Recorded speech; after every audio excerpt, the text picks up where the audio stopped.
करवाने जाना है तो बोलता है कि मैं 20% लूँगा। अच्छा। तो बोलता हूँ कि मैं तो 10% का एग्रीमेंट हुआ था पहले, तो उन्होंने बोलता है कि रूम खाली कर दो।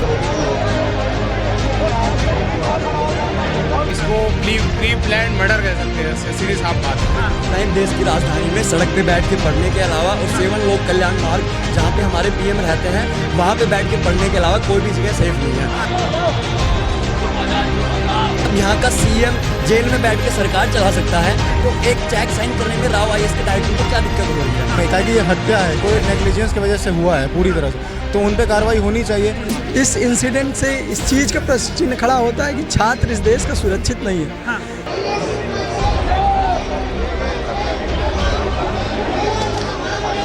राजधानी दिल्ली में एक के बाद एक इस तरह से घटनाएं सामने आती है। साफ तौर पर पिछले साल आपने सुना होगा मुखर्जी नगर में किस तरह एक कोचिंग सेंटर के अंदर आग लग गई और वहां पर बच्चे जो है खिड़कियों से कूद कर बाहर निकल रहे थे। ठीक इसी तरह शनिवार की रात जो है यहाँ पर बारिश होती है दिल्ली के अंदर और साफ तौर पर बारिश का पानी यहाँ पर ये राव स्टडी के अंदर साफ तौर पे भरता है, जिसके बाद इसके लाइब्रेरी के अंदर बच्चे पढ़ाई कर रहे होते हैं। जब तक वो बच्चे अपनी जान बचा पाते उससे पहले लाइब्रेरी के अंदर इतना पानी भर गया कि 3 बच्चों की मौत हो गई। अब साफ तौर पर अगर हम आपको इधर की तस्वीर दिखाएं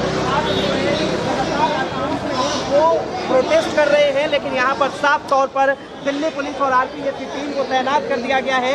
साफ तौर पर यहाँ पे बताया जा रहा है कि जिस तरह से दिल्ली सरकार की मंत्री अतिशी जो है वो भी बच्चों से मिलने आई, राज्यसभा मेंबर भारतीय जनता पार्टी से वो भी साफ तौर पर आई, बच्चों को सहानुभूति दे रही हैं। लेकिन बच्चों का साफ तौर पर कहना है कि इसके लिए जिम्मेदार कौन है, सिस्टम की नाकामी या फिर कोचिंग माफियाओं का ये इतना बड़ा कारनामा जो बच्चों को उज्जवल भविष्य की जगह उनकी जिंदगी को समाप्त करने पर तुली है। इस चीज को लेकर यहाँ के छात्रों से बातचीत करते हैं, उनसे जुड़ते हैं और उन्हीं से उनकी दर्द सुनवाते हैं। आपका नाम क्या है? ओमकार। अच्छा ओमकार जी, क्या कहेंगे 3 बच्चों का एक साथ मौत हो जाना लाइब्रेरी के अंदर, किस तरह जो है ये सिस्टम पे सवाल उठाता है? ये तो वेरी अनफॉर्चुनेट है जी। आप स्टार्टिंग से अगर देखिए ये पानी आज से नहीं जम रही है। हाँ। एक मतलब 5-6 साल से जम रही है पानी। हाँ। बट हम लोगों ने बहुत बार ऐसा भी कंप्लेन भी किया। हाँ। बट कोई इधर से रिस्पांस हम लोग को नहीं मिली। बट एट द एंड जब रिजल्ट हो जाता है तो एवरी सिस्टम वेकअप, सब लोग जाग जाते हैं कि हाँ भाई हादसा हो गई है। But before taking preventable action, कि उससे पहले कोई एक्शन ले लिया जाए, तो शायद ये घटना हम लोग को देखने को मौका नहीं मिलता। क्या लग रहा है कि अभी जिस तरह से आप लोग लगातार प्रोटेस्ट कर रहे हैं इसका कितना इफेक्ट पड़ेगा? क्योंकि इससे पहले भी मुखर्जी नगर में देखा गया जब संस्कृति आईएएस में आग लगी थी। देखिए आए दिन कभी यहाँ घटना होती है, कभी मुखर्जी नगर में होती है। अभी एक मेरा फ्रेंड नीलेश राय, वो मेंस एग्जाम लिख रहा था, 5th अटेम्प्ट के बाद वो प्रीलिम्स क्वालिफाई किया था। उसको इलेक्ट्रिसिटी लगने से उसकी भी डेथ चली गई। अच्छा। वो अभी वेस्ट पटेल नगर में कोचिंग सेंटर के अंदर नहीं, वो लाइब्रेरी जा रहे थे। हाँ लाइब्रेरी जा रहे थे तो ऑन द वे उनकी डेथ हो गई। उसके बाद भी 2 दिन बाद इधर ये इंसिडेंट हुआ। तो इंसिडेंट तो ऐसे होते रहते हैं। बट ये प्रोटेस्ट का मतलब हम लोग का यही है कि मतलब ये हम लोग का जो कंपनसेशन डिमांड है, सबसे बड़ी चीज़ ये जो यहाँ पे एमसीडी वाले का इशू है। सेकंड एक लैंडलॉर्ड्स का इशू रहता है, छोटे छोटे कमरे में 2 स्टूडेंट रह रहे हैं, 15,000 30,000 रुपये एक कमरे का यहाँ पे रेंट है। अगर आपको नहीं भी रहना है तो जैसे 10% का एग्रीमेंट होता है, तो 1 ईयर का एग्रीमेंट कंप्लीट हो गया तो फिर से रिन्यू करवाने जाना है तो बोलता है कि मैं 20% लूँगा। अच्छा। तो बोलता हूँ कि मैं तो 10% का एग्रीमेंट हुआ था पहले, तो उन्होंने बोलता है कि रूम खाली कर दो, क्योंकि मेरे पास ऑप्शन है। मतलब यहाँ पे जो ऑनर है उनकी भी अपनी मनमानी अपनी भी मनमानी है। कोई रेगुलेशन नहीं है। अच्छा। कोई रेगुलेशन नहीं है। क्या कहेंगे जिस तरह 3 बच्चे जो अलग अलग स्टेट से आए थे यहाँ पे पढ़ाई करने, यूपीएससी क्लियर करने, अब उनके साथ इतना बड़ा हादसा हो गया? मतलब वेरी ऑफन कैसे देखते हैं कि इसके जगह पे कोई भी बच्चा होता, कोई भी स्टूडेंट हो सकता था, क्या होगा? बहुत अनफॉर्चुनेट है। आज हम भी आए हुए हैं बिहार से यहाँ पे पढ़ने के लिए।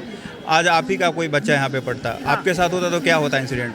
मतलब see the perspective of those parents जिनके बच्चे चले गए हैं, उनके साथ अभी क्या बीत रहा होगा। तो हम लोग का वही है कि जो सिंपल डिमांड जो सिस्टम में जितने फॉल आउट है कम से कम उसको रेक्टिफाई किया जाए, उसी के लिए हम लोग हैं यहाँ पे। देखिए साफ तौर पे जो है सिस्टम पे सवाल तो उठेगा, आखिर सिस्टम पे सवाल जो है क्यों ना उठे? क्या नाम है सर? क्या नाम है? मेरा नाम अखिल है। अच्छा अखिल जी यहीं रहते हैं आप? हाँ मैं पढ़ाई क्या करता हूँ। कहेंगे ये हादसा या फिर साजिश क्या कहा जाए इसे? इसे मतलब दोनों नहीं कह सकते हैं, इसको प्री प्लान मर्डर कह सकते हैं, सीधी साफ बात में। क्योंकि यहाँ पे जिस तरह से एमसीडी को पता था कि पानी जमा हो रहा है तभी भी एक्शन नहीं लिया जा रहा है। आप यहाँ पे ही नहीं, आप पटेल नगर में जाइए। मैं पिछले हफ्ते जब बारिश आई थी सुबह के टाइम में, अभी कुछ दिन पहले बहुत बारिश आई थी, जिस दिन ये हादसा हुआ उसके 2-3 दिन पहले इतने ज़ोर से बारिश आई है सुबह के टाइम में। मैं पटेल नगर में था उस टाइम में, मैं दौड़ते हुए गया वहाँ पे तो मेरे घुटने तक के पानी आ गया था। मैं वापस करोल बाग में आया मेरे घर पे, तो वहाँ पे पैर तक के पानी जम गया था। तो ये रिस्पॉन्सिबिलिटी किसकी है? ये एमसीडी की रिस्पॉन्सिबिलिटी है कि ये सब साफ करे आप कह रहे करके। हैं ये प्री प्लान मर्डर है, तो इस मर्डर का मास्टरमाइंड कौन है? यही लोग हैं, एमसीडी वाले ही है सब, ये लोग यही है। कोचिंग संस्थान की कोई जिम्मेदारी नहीं बनती है ना, क्यों नहीं? ये उनसे मिले हैं तभी तो ये सब ये हो रहा है। ये तो जब ये मिले हुए हैं एमसीडी को, जब इनकी तरफ से पूरा जाता है, उनको पैसा जाता है। अभी एक एग्जांपल देख लो, करोल बाग वाला, वहाँ पे एक लाइब्रेरी चलती थी अंडर बेसमेंट में। वो लाइब्रेरी वाले ने, वो पुलिस वाले आए, वो उन्होंने बोला कि हमें वो चाहिए, पैसे चाहिए। उस बंदे ने पैसे नहीं दिए तो उसकी लाइब्रेरी सील करा दी गई। ये कहाँ का न्याय है? एक बात बताइए, ऐसे में स्टूडेंट से भी सवाल पूछा जाना चाहिए। आप लोग यूपीएससी एस्पिरेंट हैं, और ऐसे में जब इस तरह के इलीगल जगहों पे जब लाइब्रेरियाँ बनती हैं, साथ में जो है कोचिंग सेंटर चलते हैं, तो फिर ऐसे में क्यों पढ़ाई करना?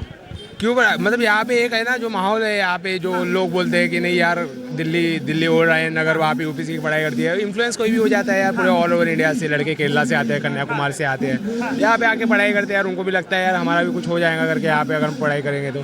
पर यहाँ पे जो है, जो बंदे रह रहे हैं, फेस कर रहे हैं, ये कोई नहीं देखता है। चमकती दिल्ली के अंदर पढ़ाई ज़्यादा हो रहा है, या फिर इसे जो है एक करप्ट सिस्टम कहा जाए, एक धंधा बना दिया है? पढ़ाई तो होती है बोलना, लड़के लोग करते भी है पढ़ाई, पर करप्ट सिस्टम तो यहाँ पे बहुत है। मुझे लगता था कि मेरी गवर्नमेंट बहुत करप्ट है, पर मुझे यहाँ पे आके देखने को मिला कि ये लोग तो ज़्यादा ही कुछ मतलब खत्म है, यहाँ का सिस्टम ही खत्म है, एक दूसरे से मिले हुए हैं ये लोग। क्या नाम है आपका? जतिन यादव। अच्छा जतिन जी, क्या कहेंगे? इस तरह की घटना जो है एक बार मुखर्जी नगर से सामने आता है कि आग लग जाती है। सर, अब इस टाइम देश की राजधानी में सड़क पे बैठ के पढ़ने के अलावा और 7 लोक कल्याण मार्ग जहाँ पे हमारे पीएम रहते हैं, वहाँ पे बैठ के पढ़ने के अलावा कोई भी जगह सेफ नहीं है। तो अब देश के सूर दुसूर कोनों के क्या एक्सपेक्ट कर सकते हैं आप? जब देश की राजधानी में बच्चे बैठ के पढ़ने के लिए सेफ नहीं है, तो हम क्या एक्सपेक्ट करें? तो दैट्स व्हाई हमारी डिमांड ये है, इस चीज़ में पूरा प्रोब हो, पूरे ऑडिट हो, जो भी अकाउंटेबल हैं उनको सजा मिले। और हमारी जो इमीडिएट डिमांड है कि कंपनसेशन दिया जाए। जो ये प्रशासन के द्वारा हमें बोला जा रहा है कि राव आईएएस के सेंटर के जो डायरेक्टर हैं वो अभी जेल में हैं, वो कंपनसेटरी अमाउंट डिक्लेयर नहीं कर सकते हैं। जब यहाँ का सीएम जेल में बैठ के सरकार चला सकता है, तो एक चेक साइन करने में राव आईएएस के डायरेक्टर को क्या दिक्कत हो रही है? वो फर्स्ट एंड इमीडिएट डिमांड तो हमारी यही है कि 3 या 5 करोड़ का हमें कंपनसेशन मिले, हमारे साथियों को कंपनसेशन मिले। और फर्दर लॉन्ग टर्म में डिमांड ये है कि आज हमारे साथ 4 साथी हमारे साथ नहीं है, तो आगे वाले टाइम में 40 भी हो सकते हैं, 400 भी हो सकते हैं। ऐसी नौबत ना है, इसके लिए प्रिकॉशंस लिए जाएं और इसके लिए पूरी ऑडिट मैकेनिज्म जो 3 का आंकड़ा आया है कि 3 बच्चों की मृत्यु हुई है। आपके हिसाब से क्या लग रहा है, 3 ही है? मोर और लेस आरएमएल हमारे स्टूडेंट्स गए थे, आरएमएल जो हॉस्पिटल है वहाँ के हेड ने बोला है कि 3 बच्चे हैं, 17 बच्चे हमारे पास आए थे। लेकिन सर अभी हमारे कुछ साथी हैं जो यहाँ पे पढ़ते थे, वो मिसिंग है, उनका कुछ पता नहीं चल पा रहा है। That's why we are suspicious कि कुछ न कुछ इन चीज़ों को प्रशासन के द्वारा कम किया जा रहा है, इसकी जो इंसिडेंट की इंटेंसिटी को कम किया जा रहा है। विकास दिव्या कीर्ति ने साफ तौर पे बयान दिया है, वो कह रहे हैं कि कौन से अच्छे ऐसे बच्चे हैं जो मिसिंग हैं, उसकी हमें रिपोर्ट दी जाए। सर हमारे पास लिस्ट है, मैं आपको व्हाट्सएप कर दूंगा, टेलीग्राम पे डाल दूंगा। हमारे पास लिस्ट है, हमारे कुछ साथी अब भी मिसिंग है, उनका पूरा उन्होंने बच्चों के द्वारा बताया जा रहा है कि प्रशासन ने उनको डिटेन किया है और उनको ना अलग जगह पे लेके गए हैं कि मीडिया तक ये खबरें ना। अच्छा एक बात बताइए, ऐसे में जो है अभी लगातार एमसीडी अपनी कार्यवाही कर रही है, लगातार एक के बाद एक जो अवैध इलीगल बिल्डिंग्स है उसमें सील किए जा रहे हैं। दृष्टि आईएएस की भी लाइब्रेरी को सील कर दिया गया, तो क्या इस कार्यवाही से संतुष्ट? सर इस कार्रवाई से तो क्या ही संतुष्ट होंगे, ये तो हमें हमारे प्रोटेस्ट को सिर्फ पैसिफाई करने की कोशिश है। ये तो सिर्फ बहुत ही शॉर्ट टर्म मीजर लिए जा रहे हैं इनसे। ये 4 महीने बाद 6 महीने बाद ये वो ही नौबत आ जानी है। तो सर हम चाहते हैं सरकार की तरफ से क्लियर गाइडलाइंस हो, रहने की जगह के लिए रेंटल एग्रीमेंट्स हैं जो उन पर क्लियर गाइडलाइंस हो, कोचिंग की फीस है उन पर क्लियर गाइडलाइंस हो। ऐसा नहीं है कि इस मुद्दा हुआ है आज ये 6 महीने तक इसका असर दिखे, हम चाहते हैं इसका लॉन्ग टर्म तक असर दिखे। हम हैं, हमारे छोटे भाई आएंगे पढ़ने के लिए कल यहाँ पे, तो उन सब के लिए एक सुरक्षित एनवायरनमेंट क्रिएट किया जाए। अभी एमसीडी की तरफ से एक डेलीगेशन आई थी, उसको जो है आप लोग बाइकआउट कर रहे हैं, उन्हें गो बैक। यस सर, यहाँ के मेयर है वो आए थे, वो जस्ट एक वर्ड आगे ही उनका रेजिडेंस है, 4 दिन हो गए हैं। वो आज उनको पता चला, इतना बड़ा नेशनल मीडिया में कवरेज होने के बाद भी, इतना बड़ा इंसिडेंस होने के बाद भी वो 4 दिन बाद यहाँ पे आए हैं। उनको शर्म आनी चाहिए, इसलिए बच्चों ने उनका बॉयकॉट किया, उनको वापस गो बैक के नारे दिए हैं और उनको वापस जाने के लिए कहा है। बाकी आप लोग जब तक प्रोटेस्ट पे बैठेंगे जब तक आप लोगों को इंसाफ नहीं मिलेगा। बिल्कुल सर, हम जब तक बैठे हैं यहीं पे और जब तक हमें हमारी डिमांड्स पूरी नहीं हो जाती है और यहाँ पे पढ़ने के लिए, देश की राजधानी में पढ़ने के लिए एक कम्पिटिटिव एनवायरनमेंट और इनफ एनवायरनमेंट, हमारे सुरक्षित एनवायरनमेंट हमारे लिए नहीं मिल जाता है, हम तब तक बैठे ठीक रहेंगे। है, ये एक बार तस्वीर दिखाइए किस तरह जो है यहाँ पे अगर आप तस्वीर देखें तो यहाँ पर बच्चे जो है तकरीबन 304 लगातार बैठे हुए हैं और ओके एंड प्लीज के खिलाफ लगातार कार्रवाई मीडिया और साफ तौर पे कहा जा रहा है कि ये जो राव आईएएस है यहाँ पर इसके डायरेक्टर को गिरफ्तार कर लिया गया है। बहरहाल इसी के अंदर लाइब्रेरी है और उसी में बच्चे पढ़ रहे थे और साफ तौर पर पढ़ाई करते वक्त यहाँ पे बारिश हुआ 27 तारीख को और बारिश निकासी नहीं हुई, जिसके बावजूद जो है पानी यहाँ पे भरा, पानी लाइब्रेरी के अंदर गया और उसके बाद 3 बच्चों जो है उस मौत के शिकार हो गए। बहरहाल इस चीज़ को लेकर स्टूडेंट के अंदर आक्रोश है। किस तरह से आप तस्वीर दिखाइए कि यहाँ पर अगर कोई भी पॉलिटिकल लीडर पहुँच रहा है तो उनके साफ तौर पर किस तरह से बायकॉट किया जा रहा है, साफ तौर पर गो बैक तमाम बच्चे हो जाएगा कि यही इसी सड़क पे बैठकर किस तरह प्रोटेस्ट को जो है लगातार जारी रखने की मांग की जा रही है। उन छात्रों को जो है उनके घर वालों को मुआवजा देने की बात की जा रही है। क्या नाम है सर?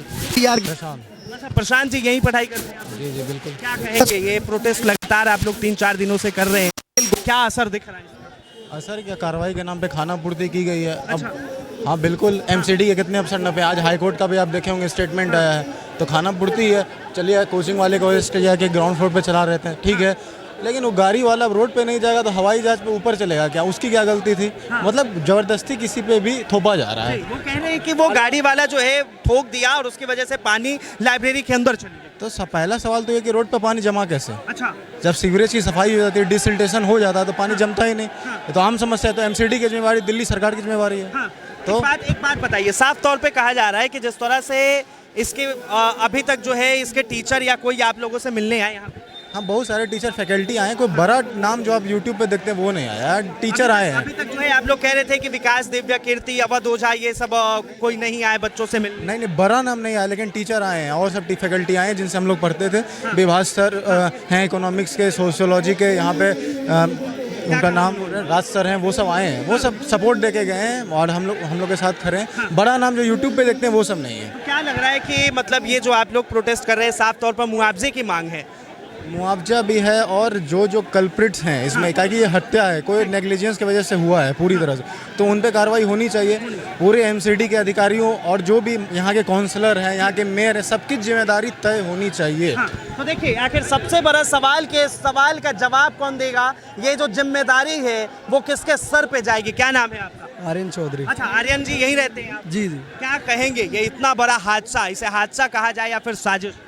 साजिश भी कह सकते हैं, क्योंकि कहीं ना कहीं जब 1 महीने पहले इस घटना के जिम्मेदारी के लिए एक एप्लीकेशन दे दिया गया था, उसके बाद भी इसमें कोई कार्रवाई नहीं करी गई थी। एप्लीकेशन बाकायदे लिखित इंस्ट्रक्शन दिया गया था कि ऐसी घटना हो सकती थी, लेकिन इसके बाद भी उस पर कोई कार्रवाई नहीं की, उसमें कोई चिंतन नहीं किया गया था। ये चिंतन ना करने का कारण है ये 2 बहनें और एक छात्र की जो मौत हुई है, बहुत दुखद, बहुत संवेदनशील है।